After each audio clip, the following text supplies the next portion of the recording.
Welcome to the Good Rookie Show. My name is Faheem. And my name is Nelly J, y'all, and we are Good Rookie. That's right. What's going on, everybody? Happy Good Tuesday. And guess what? It's the Good Rookie Show. Yep. Yep. What's going on, y'all? As you know, we're your hosts calling all the way, coming to you all the way from Toronto, the 6th Canada. And as you know, we like to talk about the hottest topics or the cultural sports topics this week. And I will say, Fahim, I'm excited for these topics, actually. It's a little bit different. You know what I'm saying? So, first of all, we've had a lot of NBA playoffs. So, the first round is done. So, certain teams lost, certain teams have won. And right now, when the second round is getting kind of spicy, Fahim, what's your thoughts before we get into the main topic, though? What's your thoughts on this LeBron versus Steph Curry, like this epic battle for us who've seen it for the last decade? And now and this could be their final meeting, Fahim. What's your thoughts on this? Yeah, I love it. I've been tuned in to every game so far. It's prime time, but I guess it's not. I guess because we're on the East. So that's when we get in the East, it's much later, which makes it like, but there's not really a lot. They don't have a lot of competition in regards to like ratings. And at 10:30 at night, not much is going on in regards to programming. So they got the full slate. I think the games are great. It's going to be a great series in regards to Steph, LeBron. You just mentioned that this could be their last time meeting. Is there a particular reason? Like, do you think that maybe LeBron? Their age. Let's say LeBron, this could be their last one, right? Because again, they have to meet up in the playoffs, like meeting each other. So because they're in the same conference, they would have to either be 2-3 or in a 1-4 series in a sense. So we don't know, when will AD's healthy for once, LeBron's healthy for once. The Warriors are healthy. They've had some injuries themselves, right? So we don't know if this, and plus, with Draymond Green and his antics, we don't know if this is the last time these guys are going to be on the same squad, right? They all could like be leaving, you know what I'm saying? So good point. Yeah, this could be a last dance for the Warriors because we don't know. Contracts are expiring, things are changing. Also, we don't know what the Lakers are going to do either. So that's why I'm just like, it could be a final run. So with LeBron though, how do you? So you did mention AD being healthy, which is a rarity. Let me know how you feel this is series going to wind up. Is a little quick prediction. I did pick Lakers to win the series. I could be wrong. You did, okay. Right. Yeah, I did. Okay. And just from what I saw in the first round, I think it's gonna be a close one, but I think Warriors have to shoot well. And we saw it against the Kings. There was some struggling off the bench. Like if Poole was playing like he was last year in Wiggins, they're not where they were last postseason. They're not the same level of like, like Wiggins 17 rebounds, and like Wiggins still a bit slower. He's not back in shape. Like I mean game shape. But he's in shape, but not in game shape. And Poole's having a lot of mental stuff. So Draymond gives you 1 or 2 good games, Clay 1 or 2 good games, Steph always consistent. Even with the Lakers, they're also inconsistent too with AD's performance and blah blah. So I'm just going based off of better defensive team, which is the Lakers, as well as I think they have more length. They have bigger, like they're bigger and defensively. When you watch both games, if the Warriors aren't shooting really well from the field or attacking the rim, they're in trouble. But I mean, it's gonna be close. Like honestly, it's like if the Warriors win, I'm not shocked, and if the Lakers win, I was right. But it doesn't really matter to me. All I know is that either fan base will not be talking their crap online anymore. So I'll be happy. Yeah, they'll be retired at least for the season. Yeah.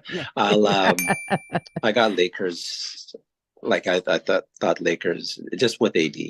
No AD, then obviously he's an X factor. But with AD, what he's been doing, he's been dominating. And I see a lot more of that through the series. So let's see how this plays out. But I think I got Lakers taking this one. Well, the LeBron versus Steph epic battle. I hope everyone's appreciating this right now because this could be the last hurrah of these two players, pending injury, pending team status.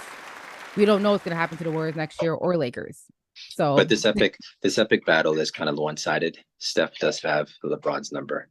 I saw some crazy stat on with IG. Kevin Durant. Without Kevin Durant, he's actually lost to him. So I'm just putting it out there. I'm joking. No, that's but you know fair. what? That's fair. I mean, Steph had one of the best teams ever in history, 73-9. But that team lost to LeBron. But the 2 years after with KD, they won, right? So you know, it is what it is. Like that, those stats are so skewed. Like, I mean, they're acting like it was Steph and LeBron 1-on-1. You know what I mean? It's a team.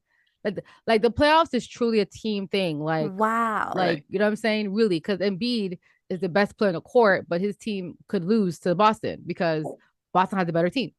Yeah. You know what I'm saying? So like that's why I would say, like, this is why like the ring culture, I get it. It's obviously you want to win a championship, but we can't just like, I still think Giannis is one of the best players in the world. He lost in the first round, but does that mean I don't want him on the Raptors? No. You know what I'm saying? Like that doesn't negate how good you are. And Kevin Durant might lose against the Denver Nuggets. Doesn't mean he's not a better player or a good player. So that's swept last year, and I still think he's still a great player. So that is the biggest surprise so far. Let's keep it in Phoenix then.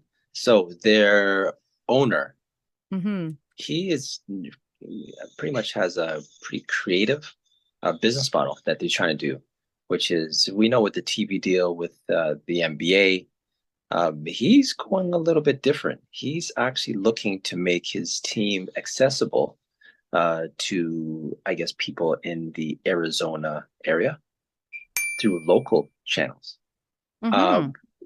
Nelly J, expand on that, please.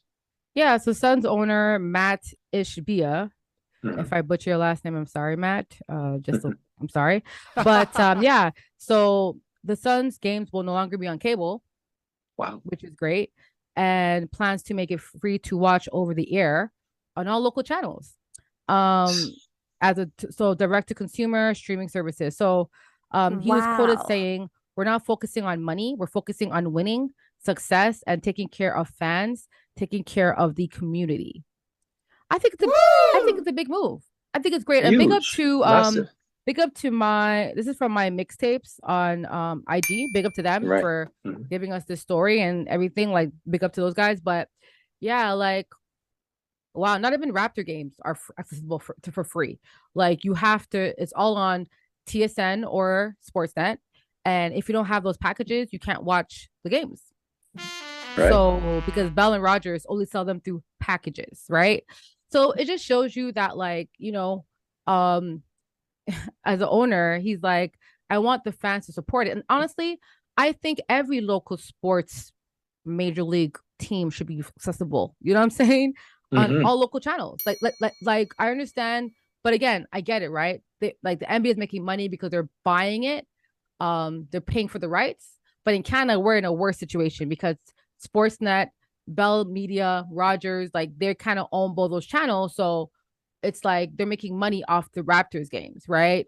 Showing it to the Canadians. It's our only team. You know what I'm saying? So it's unfortunate because even like, isn't Hockey Night in Canada on CBC?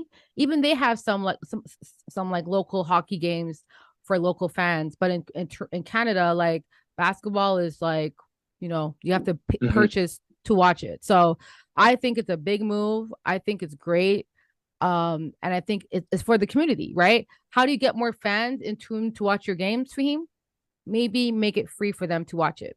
And maybe that means they'll go to more games, they'll invest more, they'll buy more, merchandise. So I love it. How about you? Reminds me a lot of boxing. So boxing, back, I'd probably say up until maybe the mid 90s, it was always like the big fights. They were always on this regular regular local television. You just you didn't need a package back then in the 80s and 90s to watch the big fights. The biggest change in boxing was when they actually went to the pay-per-view model and took it off of just the regular television channels. You could see, though, the big change where boxing definitely, like, probably definitely from the 80s prior it was more of it was a bigger sport. You know, it wasn't such a niche sport because it was so accessible. You can just turn on television. Everybody got to see the big fights. Once they went to the pay-per-view model, I'd probably say in the 90s, then that's when you've kind of segmented off of just only to people who really feel enough to pay enough to watch boxing. And it kind of, you know, alienated some of the people, the casual people. And that's why just nowadays, the big fights, you can't get them on regular television. You have to get them on pay-per-view. And that's why it's very niche. It's not really good for if you're looking to, you know, have everyone involved if everyone can't access it. So, I mean, I like that the Phoenix Suns owner is actually going back in time. You know, things always evolve, right? And everything is pay-per-view, streaming. That's the evolution of content. It's good to see that he's bucking that trend and taking it back to the original. And it's a proven model that if you make it accessible, you know, you will have more eyes and more interest in it because you're not alienating that market. So, I mean, what a power move by him. Shout out to him for sure. Yeah, I like that. Shout out. Yeah, I love it. And especially if you're in a market, like I'm not sure how big the fan base is in Phoenix. But you know, right now we're dealing with inflation and all this like a recession kind of thing happening. And like, man, like the fact that yes, I can afford to go to a game, but I can watch it on my home local channel. You know what I'm saying? He's like, yo, like we don't care to make money off the broadcasting for our local game. We want the fans. And I'm wondering how much money like he's paying for that. Because this can't be for free, right? I'm wondering like what is the monetary like what he's losing, right? Because remember, it's a local channel. That means, you know, that means local channels will probably get more money from advertisers. If I'm showing up the game, that means he's helping even the local broadcasting companies get money through ads, right? So I'm just wondering, like, just what the benefit it will be for those local channels who probably need the money from advertising to show games, and also how much he's losing out on not selling those, you know, those games to exclusively be shown on ESPN or you know, TNT and whatnot. Because they got Kevin Durant and they got Devin Booker. Those are big names, right? So, you know, especially if they're playing like, you know, a Dallas with a Kyrie or a LeBron, those are prime time games to see Kevin Durant versus LeBron or Steph, right? So I'm so curious to know like what the monetary loss he's getting, but I don't think he's like, you know what, I'm a billionaire. I just bought this team. So like whatever, right? So as a new owner, I love it. It's showing like, hey, I want our community to be first. So big up to him. Big up to Matt. Yeah, big most definitely. Like we're homies. Big up to Matt, yo. Yeah, and I just want to piggyback off of something that you mentioned, which I think is a great point. They picked the perfect time to do this when the interest is high. You have one of the best players in the game, Kevin Durant, playing for your team, along with Devin Booker. Phoenix has been knocking at the door for many years now, you know, very relevant. It takes you back to, I remember Phoenix was relevant like Charles Barkley, Thunder Dan Marley, you know, like in their 80s and 90s. Kind of went through a lull, and now they're back on the map. So, I mean, having a team that's not just popular locally, but international, like outside of Phoenix, there's interest in the Suns because of the fact that they have Durant. So, I mean, yeah, that's a power move for him to, you know, it maybe to your question about how much money he could possibly lose. It might be maybe a short-term a loss, but I think he's seen the big picture. In the long term, I think this might be, and we'll see if this is a trend, because this is obviously, it always takes one person to try something new, and if it works, other people to hop on, right? Yeah. And I'd be interested to know how this is going to affect the television contract that the NBA has already in place. Does he have to get this approved to the league, or go ahead? Exactly. No, you're right. And I'm wondering if those local channels have to pay ESPN or TNT, whoever, to show the games, or if he's covering that for them as well. So, yeah, remember, it's all distribution rights, right? So they're probably paying them, you know, some type of money to allow it to show. But hey, if he's covering the cost, that's dope. So. And also local businesses in Phoenix also. I'm pretty sure on the local channels, you might have, mom and pop steakhouse, like Yeah, on they so probably and so. can't afford advertising during those games because they're probably going to go Yeah, up in cost. yeah, That's the probably. thing. But Yeah, that's what I was saying before. Like those local broadcasting companies, right? Like Channel 2, whatever channel it is, they're going to get the local game, and then now they can make money off of those ads, right? right, right. So that's Fair still enough. something. Or your mom and pop shop may want to invest and spend more money for those ads too. Either Right. way, it still puts money back in local, like, outlets, which is Hmm. important too. Because Nice. it's a monopoly when it comes to sports, man. Well, that's a whole nother topic, but Hmm. a monopoly when Hmm. it comes to sports. Not And in anymore though. I Phoenix, feel like people are not watching as much. People watch the games live, but a lot of times people are now more into, like, the spaces and different spaces where they can talk sports versus listening to someone kind of, give you a narrative. So the hmm sports world is changing. It's changing in hmm terms of media. yeah. And winter, I'm thinking winter in Phoenix, Arizona, they have the Coyotes, if they're still there. They Mm-hmm. got the Suns, um, baseball, football, Phoenix football. No, Arizona. No, so they don't really have. Yeah, So they, there's they not. they have Arizona the Cardinals for him. Come on, man. You know the Arizona Yeah, yeah, Cardinals? yeah, They yeah, got a yeah, football yeah. team. Yeah. So They got an NFL yeah, team. Yeah, they got NFL team. yeah. Yeah, they have all the major league sports. Right, right, right, Yeah. right. Yeah. Well, okay. Power move anyway, regardless. Mm-hmm. All right. So, Nelly J, let's go for the culture. For the culture, we like to highlight individuals for the culture. And today we get to highlight your NBA MVP of 2023. Yes, the Cameroonian, Joel Embiid. Hmm. Yeah. So first of all, Fahim, I got some questions. So first of all, big up to Joel Embiid. Okay, he has been a Shout out. three-time All Defensive Team. He's been an All-NBA All-Star, four-time member of the All NBA team as well. This guy has won back-to-back scoring titles for the NBA. Okay, which is the first center since. Can you guess since who, Fahim? Won back-to-back First scoring titles. scoring titles, Yeah, Shaq. since, yep, look at you. You know the things, Shaq.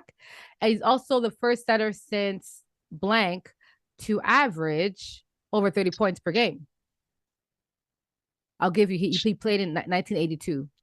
That's the, yeah, in 1982. Elijah one? Moses Oh, Malone. Moses Malone. Moses Yeah, Malone. Wow. Okay. that's the last time a center averaged over 30 points, which is crazy. So Wow. Embiid is Okay. like, right? That's what I Hmm. was shocked. I was like, what? No way.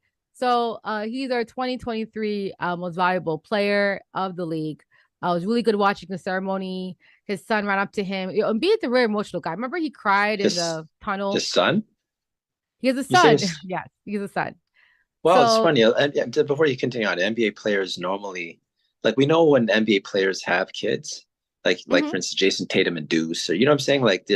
I just I've never seen Embiid's as a father. I'm surprised he has. Oh, shout Yes, out to Joel Embiid. yeah, like, Really? but then Did you know again, you he don't had a really kid watch before? Philadelphia games though. You don't really watch No, no, Philly no, no. games. I don't. I Yeah. don't. But I no, don't. his But son's even through around. They show IG his and sons stuff. in the audience. Yeah. They Really? show his Okay. son. My bad. Yeah, My yeah, bad. My yeah. bad. My bad. Yeah, Okay. it's not, yeah, yeah. So he's a father.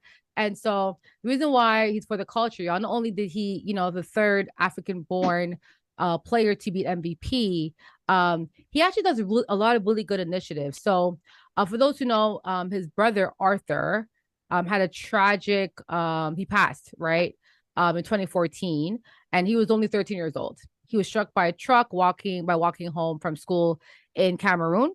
And since then, Joel has done so much things to keep him in his memory.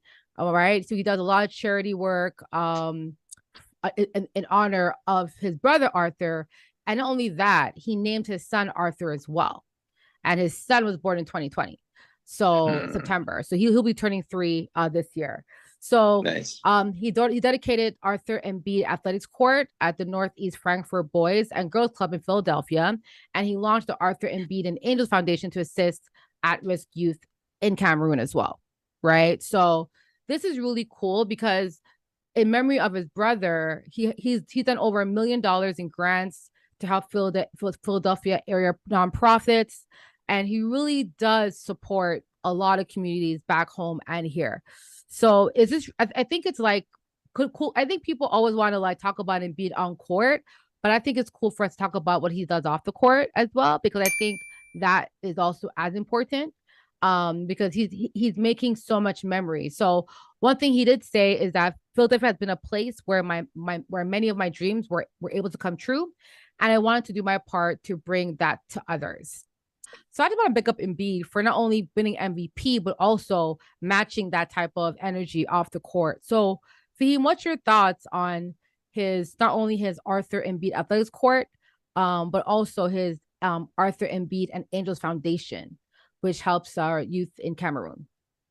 Wow. So first of all, I want to shout you out for bringing this to light, because I had no idea about a lot of this. This is news to me. So about his foundation, it's amazing. Always giving back. I would assume might have had something, but just there's another layer to it when you say about his brother. Unfortunately, with his brother, that's a great part of this, story in regards to naming his son after his late brother, and also the foundation. That's another layer. This is, obviously it's a lot of tragedy that's been happening, but him being the MVP this year, it does make it that much more special. I think, especially shows perseverance of just keep knocking, because he's been a nominee for like the last 2 years strong. 3 years. 3 years. Like it's years in a row now. He's been top right. 3. Yeah. Mm-hmm. So, he just keep knocking. So it's great.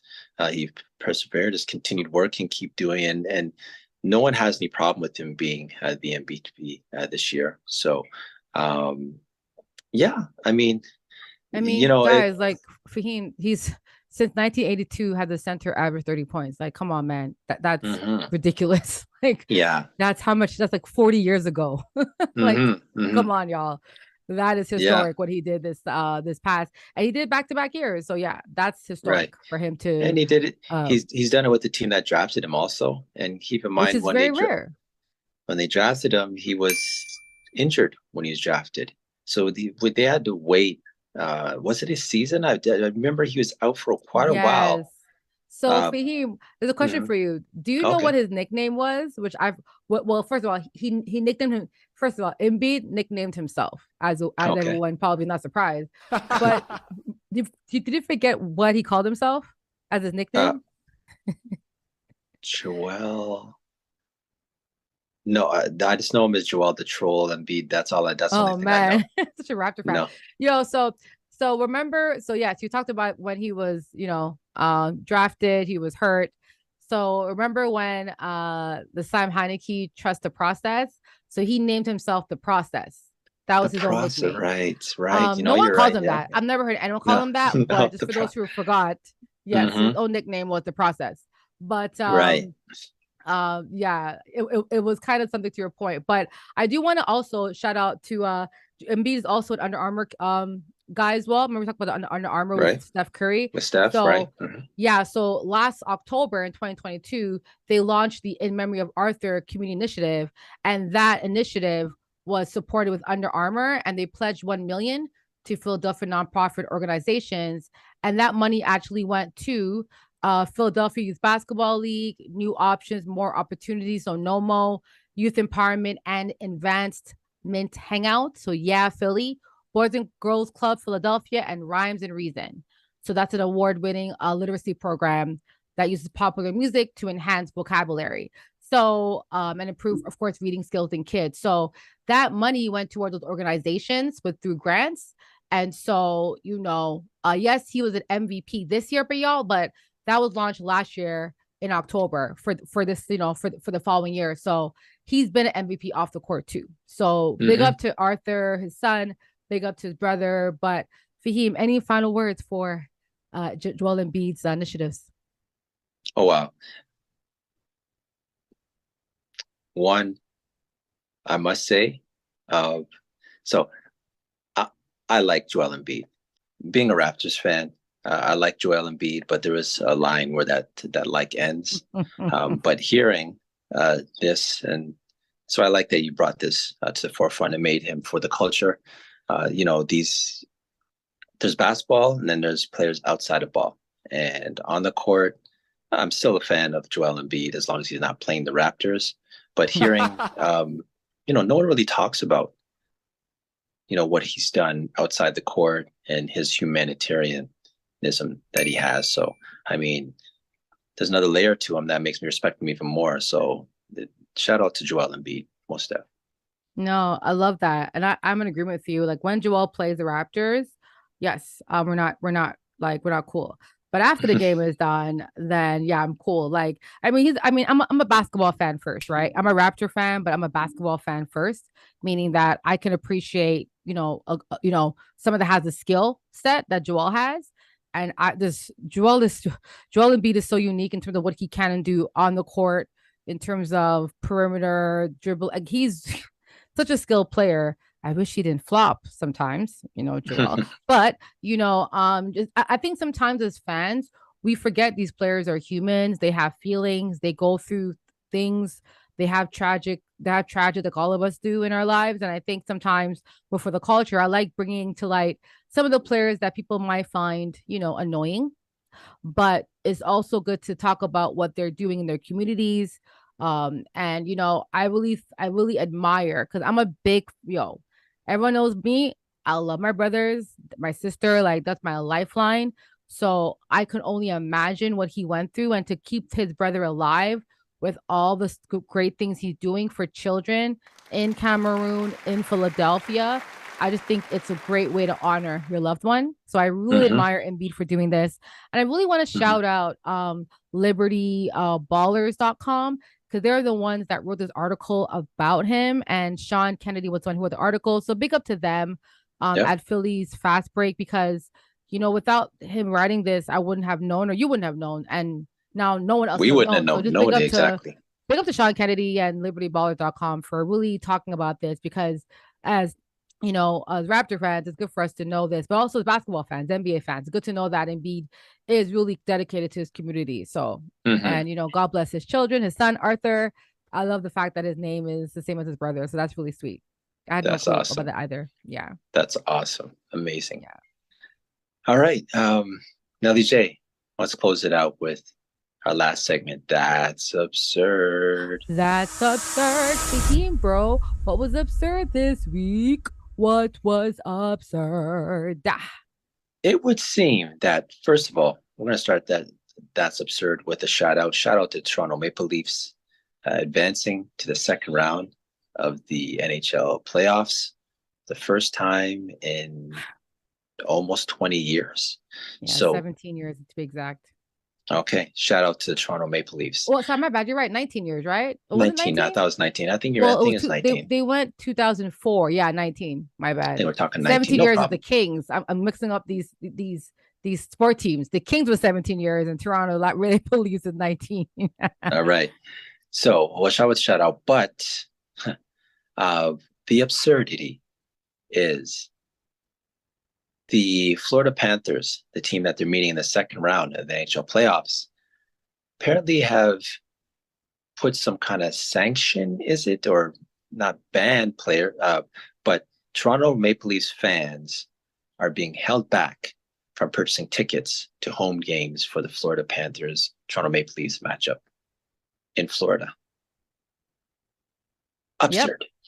Absurd. So first of all, the team tickets were being sold on the team's official Ticketmaster portal. Okay. Mm-hmm. And they were limited to those having a billing address in the US. However, they limited address for those outside of the US. Um, and I think it's just really absurd. Let me read to you what the notice said, right? It says Florida Live Arena is located in Sunrise, Florida. Primary sales into this event will be restricted to residents of the United States. Residency will be based on credit card billing address. Orders for primary tickets by residents outside the United States will be canceled without notice and refunds given. The pre-sale will end on May 2nd. Yeah. So essentially, they're telling y'all, just so y'all know, the primary sales for this event is for USA people only, folks in the States. Mm-hmm. And if your credit card is anything outside of the US, you can't come. You're getting Wow. automatic cancellation and refund. That's absurd. Like, absurd, Faheem.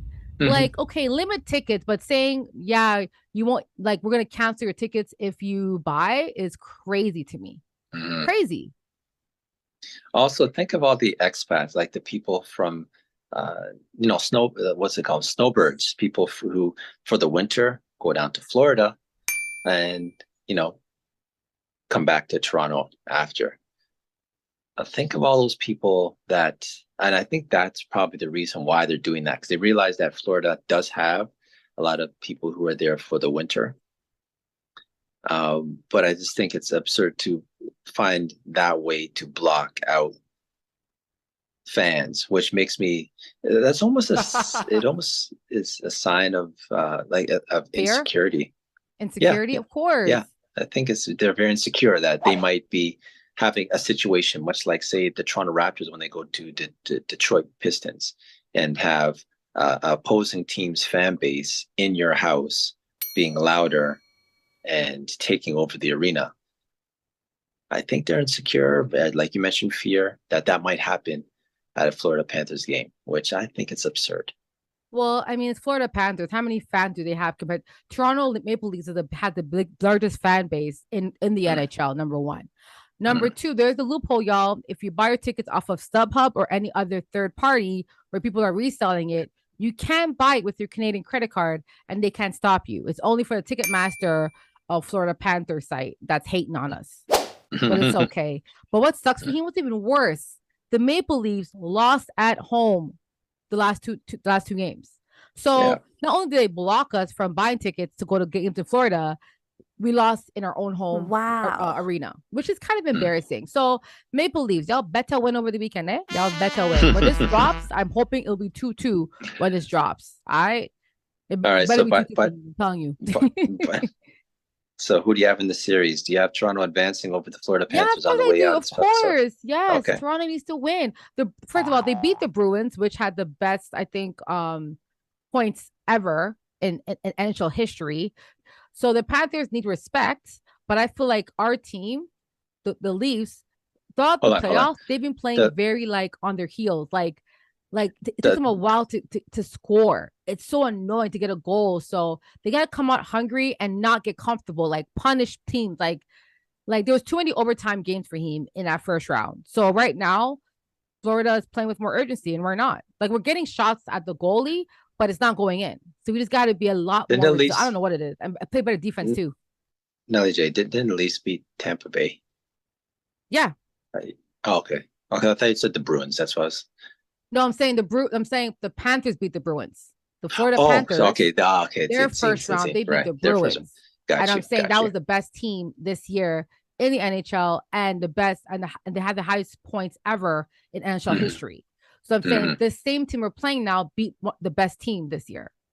Right. Okay. Got you. Okay. So I'm saying that now we're playing that team, and we have to show up because they beat the best team in the league. Right. That's what I'm saying. We're playing very I don't know. It's just I don't like how we're looking out there. So hopefully we can figure this out. Okay. I'm going in. I want to say Leafs in 7. I don't know. It might be Panthers in 6. We'll see. What do you say, Nelly J? Give us a prediction on the way out. Leafs in 6, man. We're not going to lose another game at all. Next 4 games, there you go. Maple Leafs. Let's go. Let's go. All right. Lord. This episode's going to drop. I'm going to be like, wow, Nelly J was so wrong or she was so right. We're going to find out, y'all, on Good Tuesday. Woo. All right, Nelly J, let's put this episode in the books. Y'all, that was the Good Rookie Show. Man, oh man, y'all. It's tough being a Toronto sports fan right now, Faheem. It is. Blue Jays ain't looking too sweet. Pitching. The Leafs losing. Raptors didn't make any playoffs. Coaching. Pardon me? No, as you're saying the different teams, I was just picking out things that I thought was reasons why we're not doing well. Like you mentioned the Jays, I said pitching. You mentioned the Leafs, I said goaltending. You mentioned the Raptors, I said coaching. Any other team, what the team is struggling with the Raptors. I mean, with the Toronto. Yeah. It's hard to be a Raptors fan. Remember, very like, hard. what was it 3 years ago where we had like all our guys in the playoffs? Like it was, you know? Yeah. And now it's like, what happened? Yeah. But anyway, we have to be optimistic. We have to be positive, right?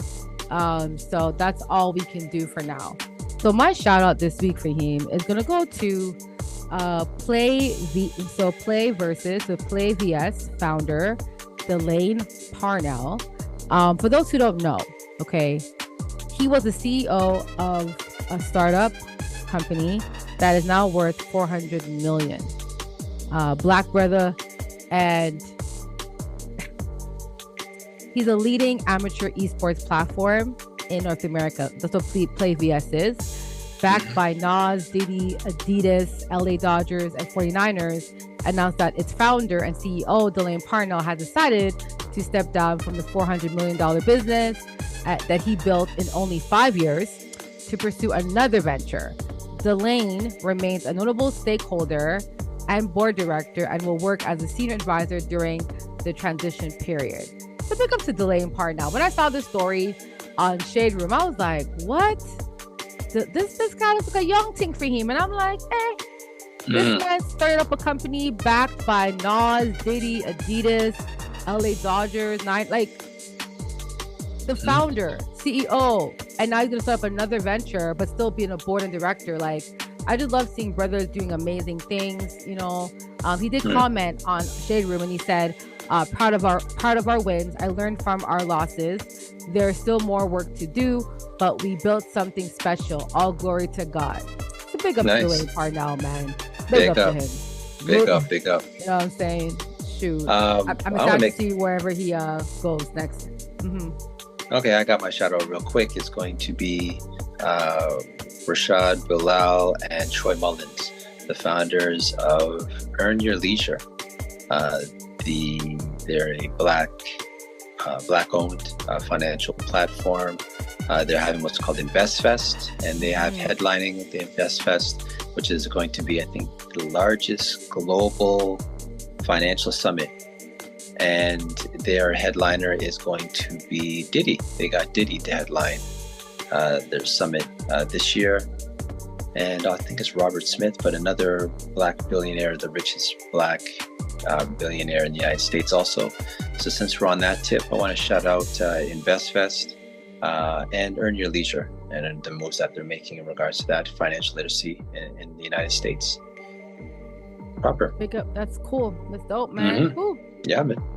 All right, Nelly J, let's put this episode in the books. Y'all, if you had a good time and you enjoyed yourself, please like and subscribe and tell a friend to tell a friend. Faheem. We're on all platforms if you're looking for us. You know what it is. It's the Good Rookie Show. And we out.